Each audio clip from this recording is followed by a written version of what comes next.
Hi everyone.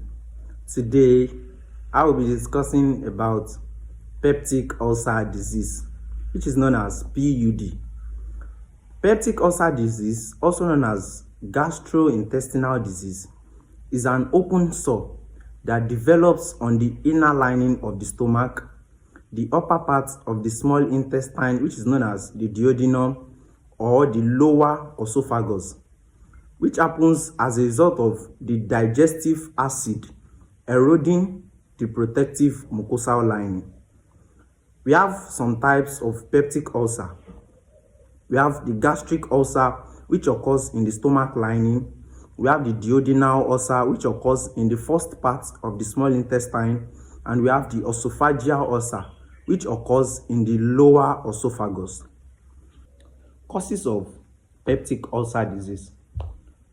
Peptic ulcer is caused as a result of an infection called Helicobacter pylori. The Helicobacter pylori damages the mucosal lining of the stomach, leading to peptic ulcer. 2, we have long-term use of non-steroidal anti-inflammatory drugs such as aspirin, ibuprofen, and the likes.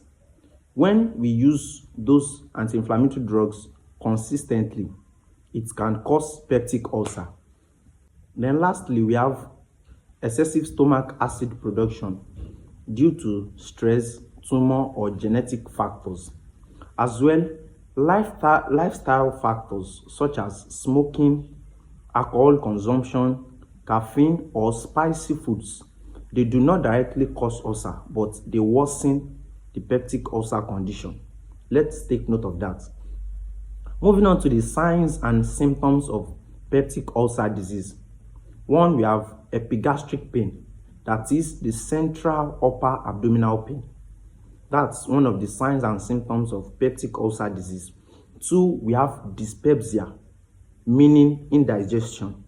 That's also one of the signs and symptoms of peptic ulcer.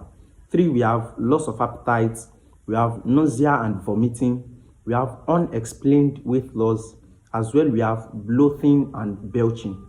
Those are the signs and symptoms of peptic ulcer disease. Now, moving on to the complications associated with peptic ulcer disease if left untreated. 1, we have bleeding ulcer, which leads to anemia, that is shortage of blood. 2, we have perforation, which occurs as a result of hole in the stomach or duodenum wall. Then we have gastric outlet obstruction, which occurs as a result of blockage from swelling or scar tissue. That's about the complications associated with peptic ulcer disease.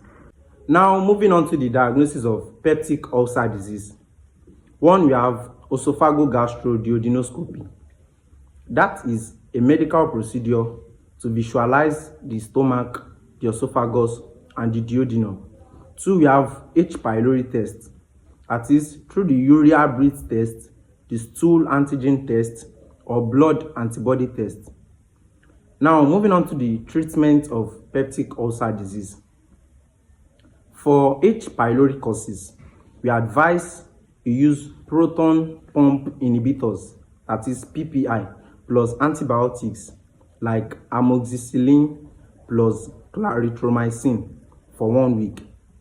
For non-steroidal anti-inflammatory disease-induced causes, we advise you stop non-steroidal anti-inflammatory drug and start the proton pump inhibitors, that is the PPI, or the H2 blockers, such as cimetidine, to reduce acid production. Now, the general management for peptic ulcer disease, we have antacids such as Mistmag and the likes, just to neutralize the existing acid in the stomach. Then we advise you avoid smoking and alcohol consumption, as well as irritant food.